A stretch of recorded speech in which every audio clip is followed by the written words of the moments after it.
Halo teman-teman, kembali lagi bersama saya Rizky.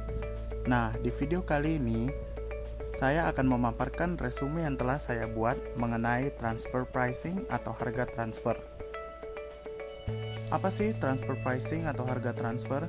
Konsep transfer pricing sendiri ada dua, yaitu pertama, dalam artian luas, harga transfer adalah harga produk atau jasa yang ditransfer antar pusat pertanggungjawaban dalam perusahaan. Dan yang kedua, dalam artian sempit, harga transfer adalah harga produk atau jasa yang ditransfer antar pusat laba dalam satu perusahaan.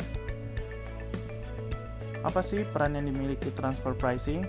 Peran transfer pricing sendiri ada dua, yaitu yang pertama, harga transfer mempertegas diversifikasi.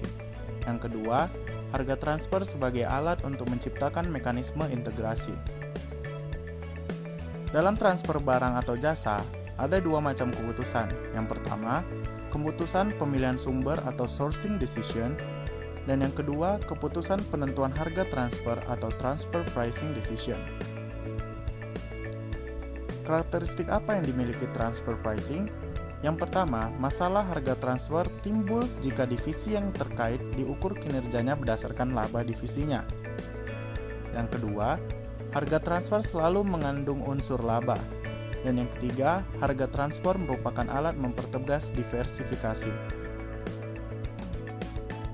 Masalah apa yang timbul dalam perundingan harga transfer? Yang pertama, dasar apa yang dipakai sebagai landasan penentuan harga transfer? Dasar penentuan harga transfer sendiri ada dua. Yang pertama berdasarkan biaya dan yang kedua berdasarkan harga pasar. Untuk berdasarkan biaya dibagi lagi menjadi dua, yaitu yang pertama biaya penuh real dan yang kedua biaya penuh standar. Dan ketiganya ini akan mengarah pada tiga pendekatan, yang pertama full costing, dan kedua variable costing, dan yang ketiga activity based costing. Untuk masalah yang kedua adalah besarnya laba yang diperhitungkan dalam harga transfer. Rumus umum transfer pricing berdasarkan biaya, yaitu biaya penuh ditambah laba. Laba sendiri yaitu Y% dikali aktiva atau aset penuh.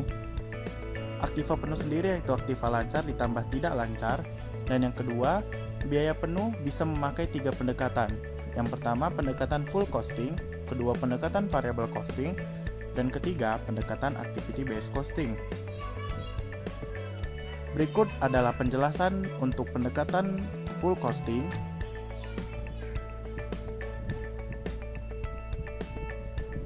Berikut adalah penjelasan untuk pendekatan variable costing.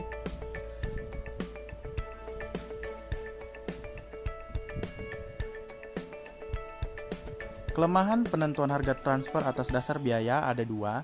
Yang pertama, divisi pembeli minta harga khusus, dan yang kedua, sulit untuk menentukan laba yang wajar bagi divisi penjual. Untuk pendekatan ketiga, activity based costing, berikut penjelasannya. Untuk rumusnya sama, tetapi unsur-unsur biaya penuhnya berbeda.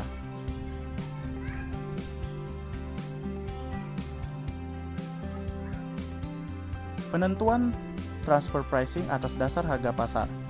Harga pasar yang digunakan adalah harga pasar minus dengan alasan yang pertama, kuantitas produk yang ditransfer umumnya cukup besar.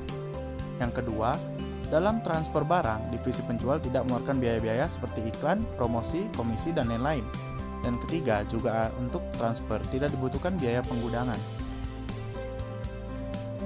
Unsur-unsur pengurang harga pasar ada 5, yaitu yang pertama potongan volume, kedua biaya penjualan, ketiga komisi penjualan, keempat biaya penagihan, dan yang kelima biaya penggunaan.